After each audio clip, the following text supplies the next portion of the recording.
18 फरवरी 1913 हमारे सौरमंडल के 8वें ग्रह को खोजने के बाद हमारे सौरमंडल के 9वें ग्रह जिसका नाम प्लूटो था उसे खोज लिया जाता है, जिसका साइज हमारे चांद से कई गुना छोटा था।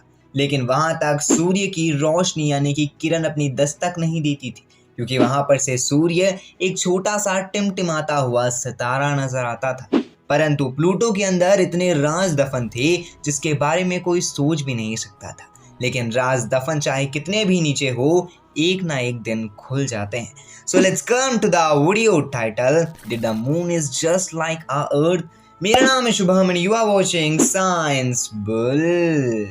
जुलाई 2015 ये वो साल था जब प्लूटो के सारे दफन राजों के ऊपर से पर्दा हटने वाला था, क्योंकि न्यू होराइजन नाम के सैटेलाइट ने हमें प्लूटो की तस्वीरें भेजी थी, जिसमें साफ साफ ये समझ आ रहा था कि प्लूटो एक्चुअल में सन से इतना ज़्यादा दूर है कि उसके सरफेस का टेम्परेचर -200 डिग्री सेल्सियस से भी कम है।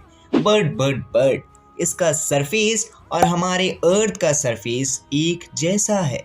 लेकिन क्यों? तो देखो, प्लूटो और हमारे अर्थ ये दोनों के पास खुद की नदी है, खुद के माउंटेन्स है और सबसे इम्पोर्टेंट खुद का एटमॉस्फेयर है। बट ये सिर्फ यहीं तक सीमित नहीं है। यहाँ पर जितनी भी चीज़ें हैं उसमें से मेजॉरिटी ऑफ द चीज़ें बर्फ से बनी हुई, बट पानी का बर्फ नहीं, मीथेन गैस का बर्फ। नॉर्मली हमारे अर्थ पे तो पानी का बर्फ होता है, लेकिन प्लूटो में जितनी भी नदी या फिर जितनी भी चीज़ें हैं वहाँ पर मीथेन के बर्फ मौजूद है, जो वाकई में कोई भी इंसान को चौंका के रख सकते हैं। और ख़ास बात यह है कि सिर्फ इसका सरफेस ही नहीं मिलता है, इसका एटमॉस्फेयर भी मिलता है, जिसकी वजह से इसका और हमारे अर्थ दोनों का एटमॉस्फेयर नीले रंग का ही दिखता है, क्योंकि यहाँ पर मीथेन, नाइट्रोजन, ऑक्सीजन और साथ ही साथ कार्बन मोनोऑक्साइड की मात्रा कुछ ज़्यादा ही है, जिसके वजह से यहाँ पर का जो एटमॉस्फेयर है उसका कलर हल्का सा ब्लूइश है और ये सेम टू सेम हमारे अर्थ की तरह ही है। इतनी सारी चीज़ें मिल जाने के बाद साइंटिस्ट का हाल कुछ सही तो नहीं था, लेकिन ये जो प्लूटो था ये अपने राज को धीरे धीरे खोलते जा रहा था और ये बताया गया कि प्लूटो के पास खुद की दो अलग अलग रीजन है। एक रीजन है जिसका नाम है व्हाइट हार्ट शेप रीजन। ये रीजन एक ऐसा रीजन है जो बेसिकली मीथेन के फ्रोजन से जमा हुआ है। नॉर्मली यहाँ पर ग्लेशियर्स है, लेकिन कोई पानी के ग्लेशियर्स नहीं, मीथेन के ग्लेशियर्स है, जो इसे एक वाइट कलर का फिनिशिंग लुक देते हैं, जो वाकई में कुछ ज़्यादा ही अलग लगता है। और ख़ास बात यह है कि जस्ट उसके हल्के से लेफ्ट तरफ यहाँ पर एक रेड व्हेल है, जो रेड व्हेल बेसिकली इस जगह का नाम रखा गया है क्योंकि ये कुछ ना कुछ व्हेल की तरह ही दिखाई देती है। बट खास बात यह है कि ये फॉर्म कैसे हुई, तो बताया जाता है कि कोई और प्लैनेट जब सोलार सिस्टम फॉर्म हो रहा था तब प्लूटो से टकरा जाता है, जिसकी वजह से यहाँ पर इतना ज़्यादा हीट निकलता है कि यहाँ पर के जो ग्लेशियर्स जो बेसिकली मीथेन फ्रोजन्स होते हैं वो गल जाते हैं और एक्चुअल में मीथेन लिक्विड में कन्वर्ट हो जाते हैं, जो बेसिकली हल्का सा रेडिश ब्राउनिश कलर लुक देता है।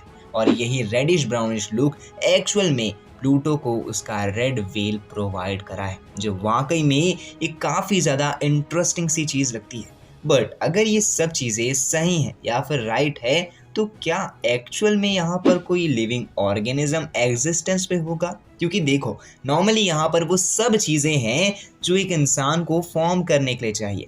नॉर्मली अगर इंसान नहीं भी तो एक डीएनए को फॉर्म करने के लिए चाहिए, यानी कि जब यहाँ पर मीथेन लिक्विड होगा तो मे भी हो सकता है कि वो जो मीथेन लिक्विड है वो मीथेन लिक्विड के अंदर शायद तक कोई डीएनए स्ट्रक्चर्स फॉर्म ले रहे होंगे और मे भी हो सकता है कि पहले के टाइम पे यहाँ पर कोई जीवन भी होगा जो एक्चुअल में प्लूटो के एग्जिस्टेंस पे ही होगा। अब ये चीज़ काफ़ी ज़्यादा इंटरेस्टिंग है, बट उससे खास बात यह है कि प्लूटो कोई प्लैनेट था ही नहीं। कहा जाता है कि प्लूटो एक्चुअल में नेपच्यून का एक मून था, जो एक अलग से ही ग्रेविटेशनल पावर के कारण अचानक से दूर चला गया और खुद का ही एक ऑर्बिट बना के सूर्य के चक्कर काटने लगा, जिसके बाद एक्चुअल में ये एक प्लैनेट बन गया। बट उससे भी खास बात यह है कि क्या अगर ये इतनी सारी चीज़ें सिमिलैरिटी अर्थ से फॉर्म हो रही है तो हम कभी प्लूटो के ऊपर जीवन बिता सकते हैं? तो देखो, ये एक्चुअल में पॉसिबल है, बट अगर हम ये चीज़ जान ले कि वहाँ पर इलेक्ट्रिसिटी कैसे मौजूद कर सकते हैं। नॉर्मली वहाँ पर सूर्य की किरण तो आती ही नहीं है, तो इलेक्ट्रिसिटी सोलर के थ्रू पॉसिबल ही नहीं है। लेकिन जो इलेक्ट्रिसिटी है वो सोलर के थ्रू सबसे इम्पॉर्टेंट चीज़ बनाती है, बट यहाँ पर वो चीज़ें होने ही नहीं वाली। लेकिन कुछ टाइम बाद जब सूर्य बड़ा हो जाएगा, अपने ईयर्स एजिंग को कंप्लीट कर लेगा, तो यहाँ तक सूर्य की रोशनी आराम से पहुँचने लगेगी। तब इसका सरफेस टेम्परेचर 27 डिग्री सेल्सियस तक आ जाएगा, जो इंसानों के रहने के लिए 100% सूटेबल होता है। तो मे बी यहाँ पर आने वाले टाइम पे कोई और जीवन हो सकता है। अब आपकी क्या राय है, आप अपनी राय कमेंट बॉक्स में जरूर बताइएगा। बाकी अगर आपको वीडियो अच्छी लगी होगी, वीडियो पसंद आई होगी, तो वीडियो को लाइक कर दीजिएगा। चैनल पे नए हैं तो चैनल को सब्सक्राइब करके बेल आइकन को ऑल पे सेट कर देना। मैं मिलता हूँ अगली वीडियो में, तब तक के लिए जय हिंद, वंदे मातरम and thanks for watching this video.